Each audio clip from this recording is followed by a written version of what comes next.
Yo les trashers. Ok, Pokémon Go c'est le premier jeu Pokémon à sortir sur téléphone et c'est juste la folie.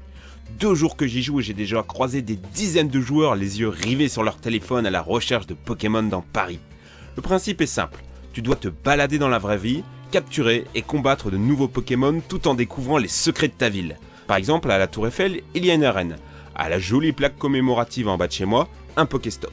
La carte est remplie de milliers de points à explorer et c'est juste l'outil parfait pour visiter une ville.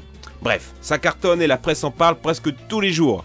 Un homme qui joue à Pokémon Go pendant l'accouchement de sa femme, un commissariat pris d'assaut par les Pokéfans, une fille qui trouvait un cadavre en cherchant des Pokémon aquatiques dans une rivière, ou un gang qui braquait des enfants qui cherchaient des Pokémon dans leur quartier. Phew. Et tout ça pour un jeu même pas encore disponible. Je vous explique ça en fin de vidéo, comment télécharger, tout ça. Mais pour l'instant, je vous propose de découvrir 15 astuces et secrets pour devenir un joueur surpuissant sur Pokémon Go. Avoir Pikachu en starter. Au début du jeu, on vous propose de choisir parmi les 3 starters habituels. Ignorez-les et marchez au loin jusqu'à ce que Pikachu apparaisse. C'est un Pokémon très rare, donc c'est plutôt un bon plan de commencer avec lui. Trouvez des Pokémon rares. Il faut marcher, beaucoup marcher, mais pas n'importe où. Dans les grandes villes, vous trouverez beaucoup de Rattata ou Roucoule, comme dans la vraie vie. Mais dans la nature, c'est la folie. Alors pas de panique pour ceux qui habitent une jungle de béton, pas besoin de voyager en Amazonie. Il vous suffit juste de vous balader dans les parcs ou près des points d'eau. Ce sont des lieux riches en Pokémon rares. En regardant votre carte, vous remarquez aussi des petites feuilles vertes apparaître parfois au loin sur les cartes. Sachez que ce sont des lieux à haute concentration de Pokémon. Vous pouvez aussi chasser les Pokémon rares en vous servant du radar en bas à droite de l'écran. Cliquez dessus et choisissez les Pokémon que vous n'avez pas encore. Le nombre de pattes en dessous vous indique la distance à laquelle ils sont. Une patte c'est genre 10 mètres. 3 pas c'est moins d'une centaine de mètres. Faites pas vos feignants et partez les capturer car ils ne resteront pas éternellement dans votre périmètre. C'est un véritable jeu de chaud ou froid pour obtenir les Pokémon les plus rares. Bon, et bonus pour les moins courageux, sachez qu'il est possible d'utiliser de l'encens pour attirer des Pokémon. Ou des leurres sur les Pokéstops qui attireront plein de bestioles autour. C'est quand c'est tout rose là. Capturez des Pokémon facilement. Il vous suffit juste de lancer votre balle sur le Pokémon qui apparaît. Un cercle vert, la capture sera facile. Un cercle rouge, vous allez galérer. Utilisez votre index plutôt que votre pouce pour les Pokémon volants qui sont relous à toucher. Attendez aussi que le cercle au centre soit tout petit, ça veut dire que votre chance de capturer est maximale. Il existe aussi la possibilité de charger votre balle en la faisant tourner avant de la lancer. Elle devient tournoyante et vous rapporte des bonus.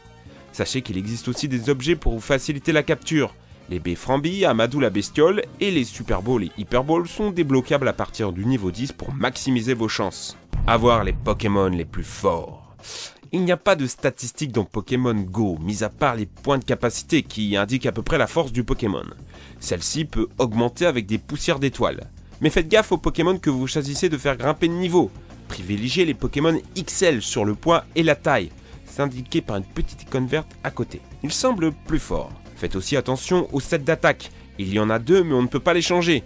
Essayez d'avoir des Pokémon avec des attaques fortes et un type qui vous plaît dès le début. Personnellement, j'ai remarqué que la plupart des Pokémon forts des autres joueurs étaient soit Carnage, Nosferapti ou Rattatak. Et c'est normal. Pour faire grimper de niveau ou faire évoluer votre bestiole, il vous faut des pierres de sa propre lignée évolutive que vous gagnez en capturant des Pokémon de la même espèce. Vous n'avez pas compris? Je m'explique. Si vous voulez faire évoluer un Roucoule en Roucoups, il vous faut capturer 3 autres Roucoules. En effet, vous avez besoin de 12 pierres. Vous en gagnez 3 en capturant un Roucoule et 1 en donnant un Roucoule au professeur. En le relâchant quoi. Autant vous dire que pour faire évoluer votre starter, vous allez galérer. Pour faire évoluer un Magikarp en Léviator, c'est ainsi plus de 100 Magikarp qu'il faudra capturer. Mon conseil est donc de capturer un max de Roucoule, de choisir le meilleur et relâcher les autres, de le faire évoluer et d'augmenter ses PC jusqu'au niveau maximal. Ainsi, vous gagnerez facilement les arènes et obtiendrez plus de poussière, donc plus d'évolution. Et après, vous choisissez un Pokémon qui vous plaît, évidemment. Gagner un max d'expérience. Tout rapporte de l'expérience dans Pokémon Go. Visiter un Pokéstop, réussir un joli lancer de Pokéball ou capturer un Pokémon, même déjà obtenu. Il vous faudra donc capturer tous les Pokémon que vous croisez et farmer les Pokéstops à fond. Mais si vous voulez obtenir beaucoup d'expérience, vous avez 3 solutions. Faire évoluer un Pokémon même si vous l'avez déjà, éclore un œuf ou capturer un Pokémon que vous n'aviez jamais vu. Ces 3 choses rapportent le plus d'expérience. Augmenter son niveau de dresseur est plutôt un bon plan. Vous gagnez des objets, vous débloquez des bonus, des capacités et surtout ça vous permet de rencontrer et capturer des Pokémon plus forts. faire éclore ses œufs plus rapidement. Quand vous obtenez un œuf, allez dans votre menu, choisissez Pokémon, œuf et mettez-le dans un incubateur. Vous en avez un au début, mais vous en gagnez d'autres plus tard dans le jeu, par exemple au niveau 6. Pour les faire éclore, il faut marcher 2 km pour les œufs communs et 10 km pour les œufs rares.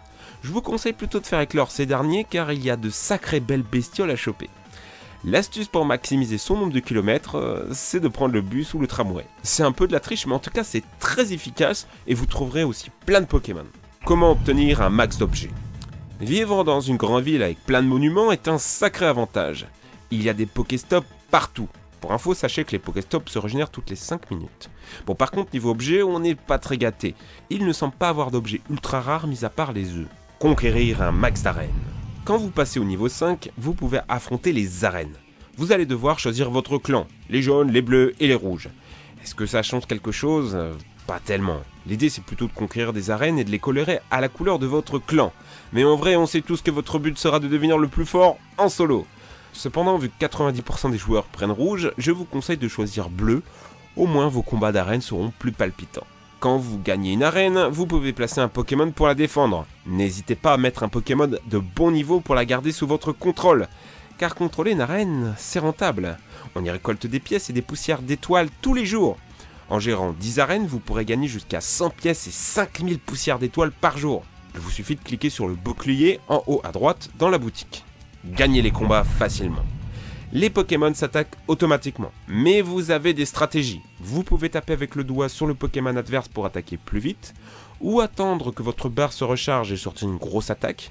Et vous pouvez aussi éviter les attaques en sweepant à gauche ou à droite quand vous avez le signal. Vous savez les tchic. Prenez aussi en compte l'affinité de type en formant votre équipe. Le feu bat la glace aussi dans Pokémon Go. Vu que les joueurs ont beaucoup de Pokémon vol, je vous conseille la foudre à la glace. Obtenir Pyroli, Voltali et Aquali. Pas de pierre-feu, foudre ou eau. Évolue au hasard.